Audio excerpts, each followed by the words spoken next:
Кыргызстан президенти Садыр Жапаров Глазгоу шаарында өтүп жаткан дүйнө лидерлеринин климаттын өзгөрүшүнө арналган саммитине катышууда. Ага катышуу үчүн 120дан ашуун мамлекеттин башчылары жана жогорку жетекчилери Британияга келди.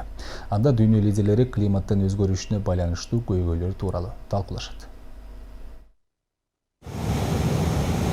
Шотландиянын Глазго шаарында дүйнө лидерлеринин климаттын өзгөрүшүнө арналган саммитинде Кыргызстандын президенти Садыр Жапаров бир катар мамлекеттин жетекчилери менен жолугушту. Ал Франциянын президенти Эммануэль Макрон, Канаданын премьер-министри Жастин Трюдо, Индиянын премьер-министри Нарендра Моди, Исландиянын премьер-министри Катрин Якобсдоуттер, Армениянын президенти Армен Саркисян жана Монголиянын президенти Ухнаагийн Хурэлсых менен жолугушту. Жолугушууларда лидерлер эки тараптуу кызматташуу жөнүндө сөз болгонун билдирди.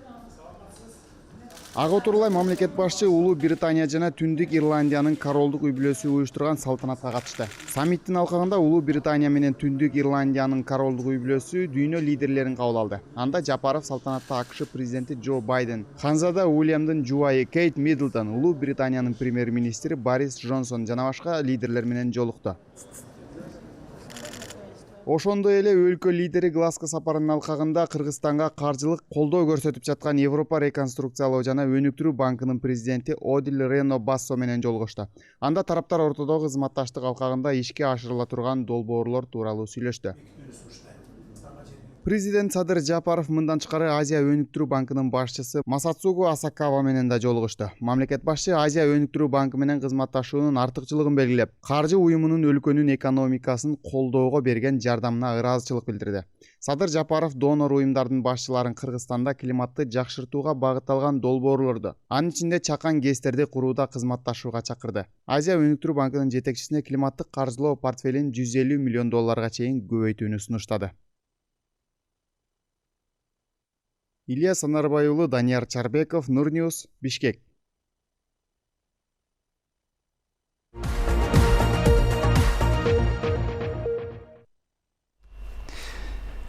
Бүгүн өзгөчө кырдаалдар министрлигинин Жалал-Абад шаардык бөлүмүнүн өрт өчүрүү кызматы тарабынан жыл башында бекитилген пландык машыгуусу болуп өттү. Анда чалуу түшөр замат өрт өчүрүү унаалары шаардын Борбордук базарына 1,5 мүнөттө жетип келген. Анткени менен өрт өчүрүү унаалары базарга кирүүдө 10 мүнөттөй убара тартты. Буга себеп базардын ичиндеги соода жайларынын башаламан коюлганы. Адистер чындыгында өрт кырсыгы катталып калса, базарга өрт өчүрүүчүлөр киргенче жалын күчөп, өрттү өчүрүү татаалдап кетерин эскертип келет. Бул иретте сатуучулар менен базар жетекчилигине кемчиликтерди жоюу жагы эскертилди. Белгилей кетсек, жыл башынан бери Жалал-Абад шаарында 41 өрт кырсыгы катталып, андан 14 миллион сомдон ашуун зыян келтирилген. Өрт кырсыгы катталып калса эле байым эле МЧС өзгөчө кырдаалдар бөлүмү күнөөлүү болуп калат да. Көбүнчө учурда элде ушундай сөз бизде кошто беришип келет.